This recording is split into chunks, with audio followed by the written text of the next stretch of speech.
back to the cage. I'm Steven, your host for today's episode of Roaring Tiger's Garage. In today's episode, we're going to change the gearbox oil on our 2001 Boxster S project car. As you recall, we rebuilt the engine last year and put it all back together. At the time, we did not change the gearbox oil, so that's what we're going to do today. Now, it's a bit tricky on the Boxsters. Lots of stuff in the way. Here's the engine, here's the gearbox.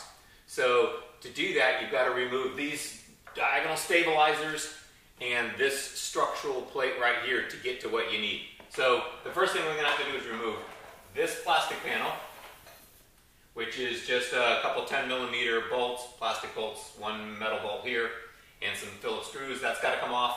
And then a bunch of 15mm bolts and nuts along here. And then we're going to take all this down. So let's get to it.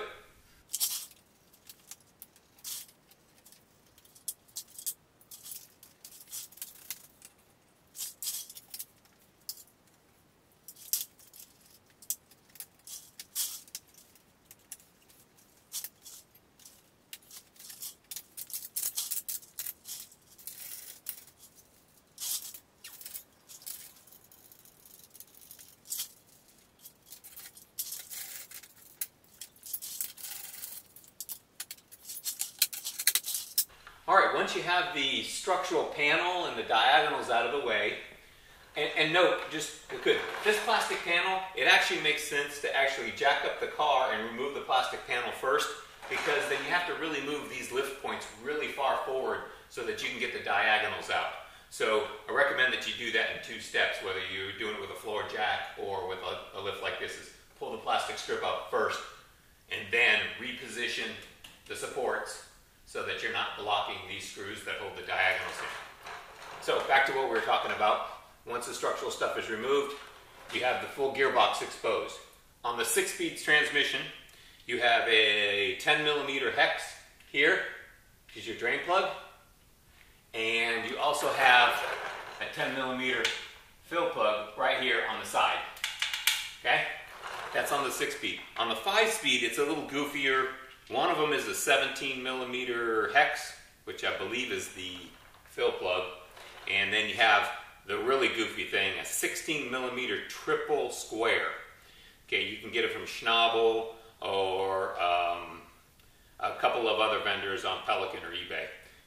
16mm triple square, and you get that out. Don't use anything other than what's designed to get it out, or you'll screw it up and then you'll create a lot of problems. So that's what we're going to do next. Is we're going to drain. Actually, what you always want to do before you drain the fluid out is make sure you can open the fill. Because if you can't open the fill, you don't want to drain the fluid out. So we're going to crack the fill first, and then we're going to drain through here.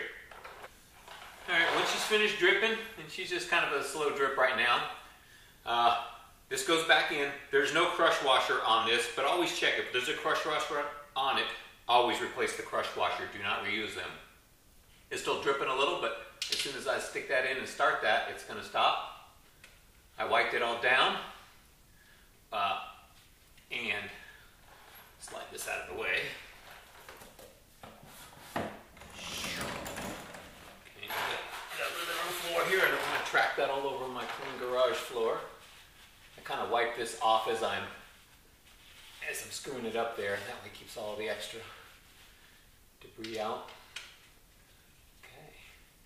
So she goes back in, and this only gets torqued to about 22 pounds.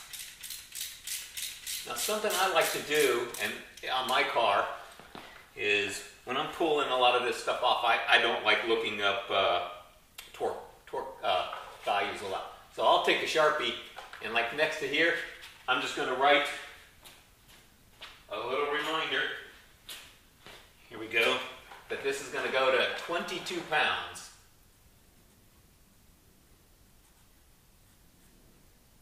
Right?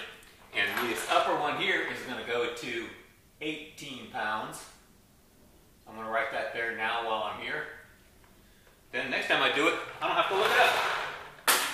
So there we go. So this is in, and then we're going to torque that.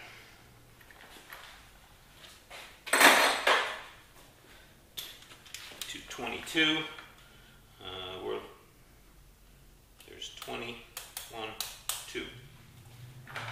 go. Always provide counter torque. I want to pull here as hard as I'm pushing here in the direct opposite direction to provide true axial rotation or torque there. I'm going to reposition so I can push on it. Okay, that's it. It's not a whole lot. All right.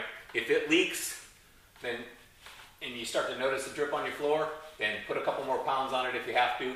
But as you can see, it's a lot of work. But the big thing is, don't over torque this or you'll never get that bad boy out. All right, new fluid's ready to go in.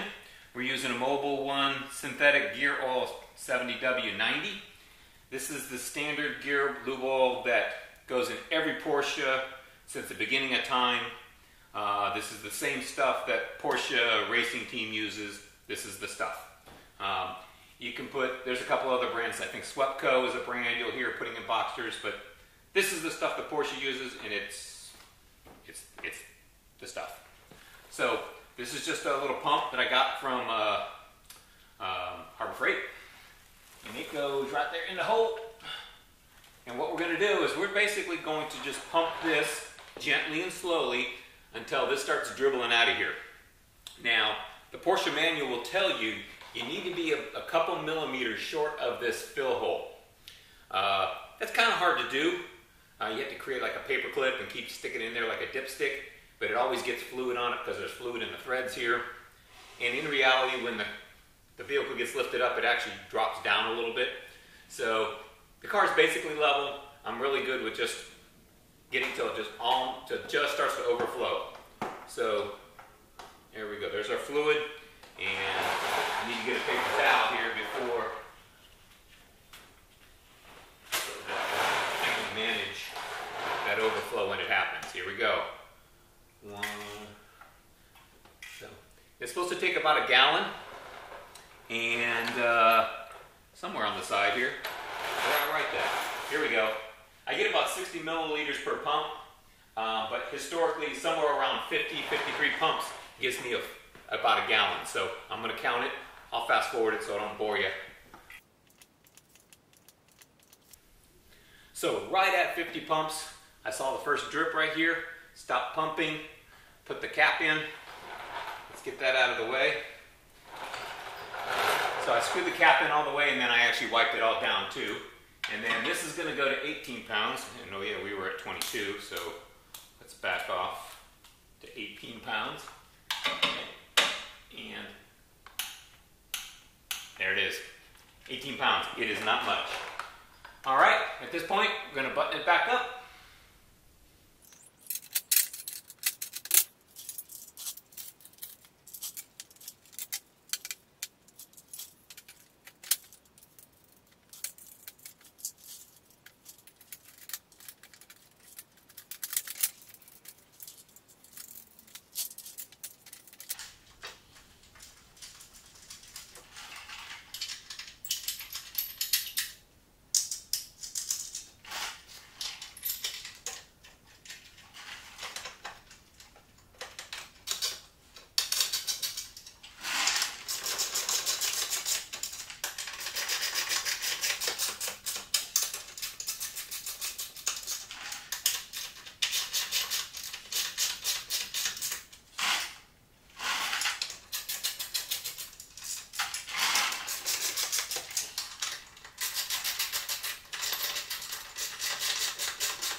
So once you have them all snug down by hand, there's 4 here and a 5th bolt up here, 5 and 5, 2 here and 2 here. I'm actually missing one, so I'm going to have to replace that. You torque all those down to 48 foot-pounds, and I know that because I've reminded myself with the Sharpie, 48 pounds, 48 pounds, 48 pounds, 48 pounds. Actually, for some reason, these are 34 pounds, even though they're the same size. Do not forget this, this support bracket up there. It's way up there. I'll get an extension. Those are also 48 pounds. So here we go.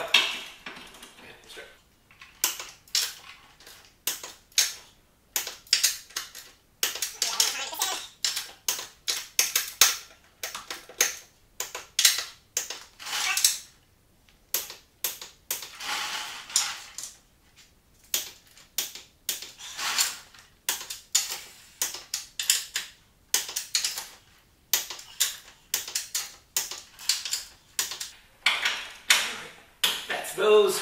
Let's get these two.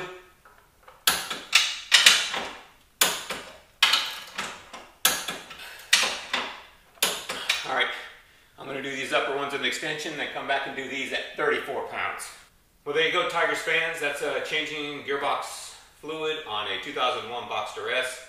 The process is actually very similar in just about any gearbox Porsche makes, whether it's the engine turned around the other way on 911s or this. They're all pretty much the same.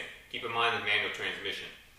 If you like what you see here at Roaring Tigers Garage, be sure to tell your friends and neighbors and have them subscribe to our Facebook and our YouTube channels. Until next time, so long from the Roaring Tigers Garage.